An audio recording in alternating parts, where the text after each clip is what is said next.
lost in the wild, or stuck in an urban emergency.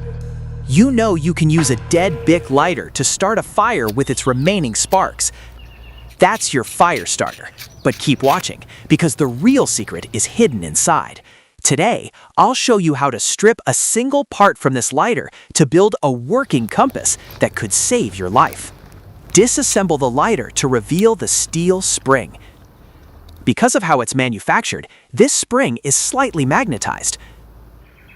Place a leaf on still water in a non-metallic container, then gently set the spring on top.